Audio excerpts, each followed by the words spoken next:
So FlipGrid is another recommended website that you utilize with your students. It is a beautiful thing to use Google single sign-on. So I'm going straight to educator login, and it'll have you choose your Google account and all of that good stuff. I really want you to know the difference between a grid and a topic. So a grid might be a school year, or a grid might be for a class period if you're a secondary teacher. You can see I have a 1920 grid, and within that grid I have 3 different topics. If I go back, you can see I have a pilot project grid, and then within that grid I have topics for each of my pilot teachers that were such rock stars.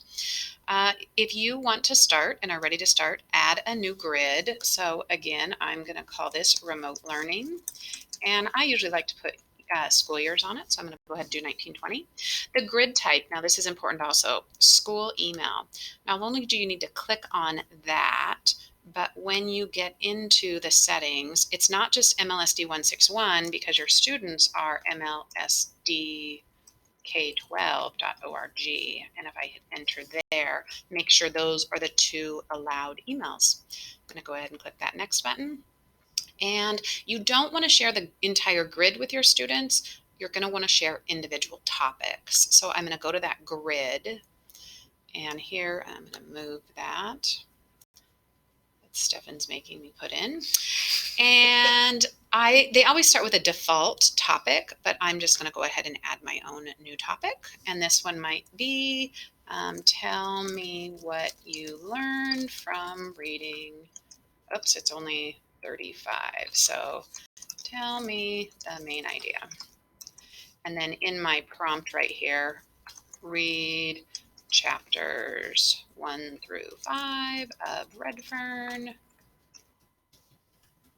and tell me whatever. So recording time, this is nice. You can give your kids up to 5 minutes of record time. If you want to do some fluency timing, that 1 minute is kind of magical. So choose your recording time. Lots of different ways to start engaging your kids. You could record a video of yourself talking about your prompt. You could upload YouTube videos and kids could respond to those. GIFs, we know we love those. All sorts of different ways to engage your students. I'm going to go ahead and click that Create Topic button. My topic is ready. Now this is the link that you want to go ahead and share to your Google Classroom. So I'm going to pick my Google Classroom. Unfortunately, you can only pick one classroom at a time. I'm going to choose my class. I'm just going to make this an announcement because technically kids aren't going to turn anything into Google Classroom. Hit that go button. I usually say click the link below to access my FlipGrid. And again, oh, you know what? This may be new. It is new. Yay. I can assign it to more than one Google Classroom. Oh, that's going to make you guys so happy.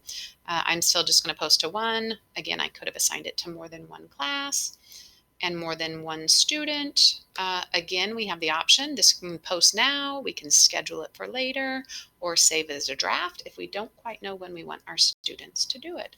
I'm going to post it immediately. And I can see that in my Google Classroom, it's just this nice quick link for students.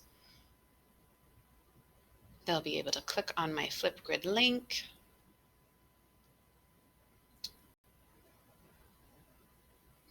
They'll be able to log in with Google.